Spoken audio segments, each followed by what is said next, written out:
So today, we're gonna go to Susan's storeroom. It's an antique store that I've been coming to forever.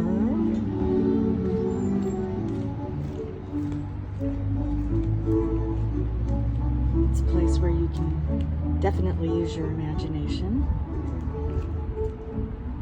If I had all the time, I would probably just come here and just look at everything.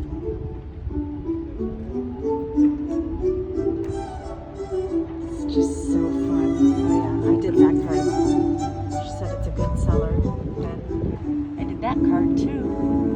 That's my dad.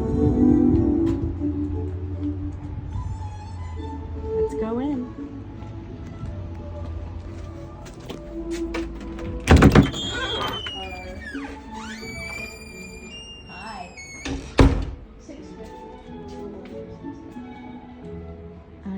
Look at this place.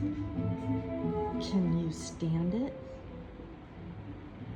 And Susan has been curating and styling and purchasing for how long have you been here, Susan? 40 years.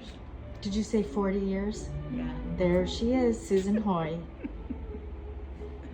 I am taking some of my friends on a little tour of your store. Oh, cool. Because it's my favorite place in the whole world. Yeah, I have the St. Patrick's Day stuff and Easter in here. Oh, look at that. So Susan makes these cards too. Because they make her happy and they make other people happy. So she's basically in the business of making people happy, helping people be happy in these times. Yeah, it's strange times. So how did you start this store? Well, let's see, how did I start it?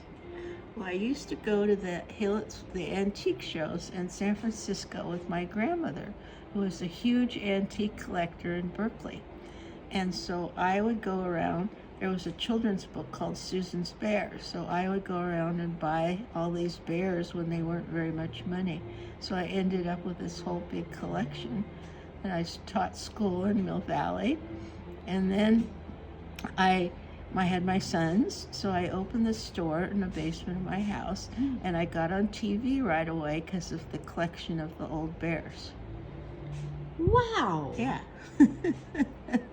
I love that. So then I moved here, and the old guys that owned the building couldn't have been nicer. Oh. So this building. Yeah, and then unfortunately they passed away, and the kids have quadrupled my rent, so I'm having a hard time. Well, I've been coming here for over 30 years. Yeah. And I was introduced to the store by Star Wars director George Lucas. Yeah. Because he said that's the only place we go to buy cards and the gifts for the kids. Yeah, when I opened the store, there was no Star Wars. He had his office up the street, and he started coming in here, and we started joking around for all this time. I love it. I miss him. I see him every once in a while, but not like I used to. Well, I'm gonna take a spin around the store while you please. take care of your customers. Okay, so she's got all these little pockets, like little areas of curiosity.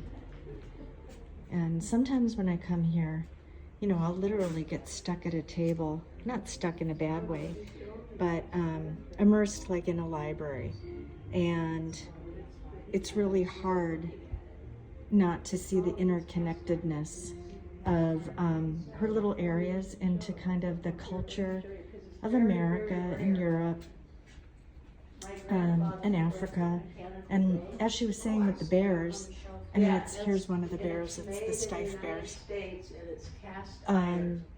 She did take the bears in her travels all over the world, and she ended up writing these stories with the bear, which I'm going to show you. Oh, there, okay. Oh boy, that goes back to the 20s. Yeah, it's really early. See, this is the paperwork that my grandfather had with it. Here's her little Oh boy. Star Wars section. So Susan is in San Anselmo, California, Okay. which is in Marin County, and she's got a website, which I will put in No. the link. Carousel horse? No. And No.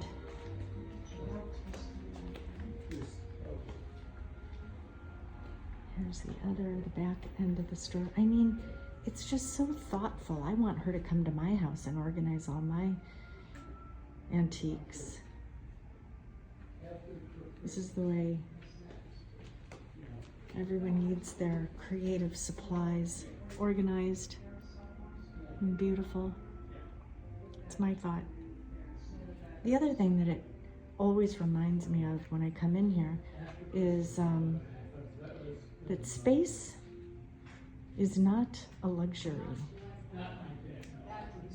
I think it's why they built those grand mansions, grand libraries, big buildings to store things when learning was actually a real activity. It wasn't as much of a programming effort as it is now. You need space to lay out things that captivate your imagination.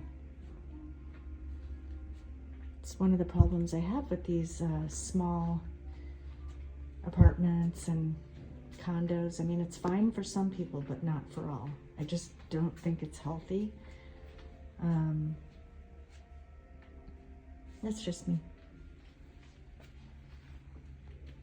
No, I also don't think that we need the McMansions that we have everywhere, with 2 or 3 people living in them and 15 people working in them to keep the maintenance up.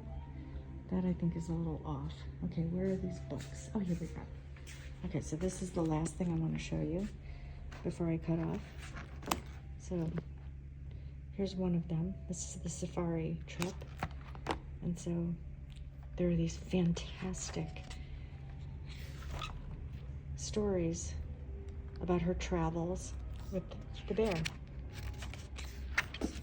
And they were so popular back in the day that Queen Elizabeth actually invited Susan to Buckingham Palace and had tea with her and the bears. You can get that book here too. Oh, I just love it. Okay, so we're signing off. Thanks for coming.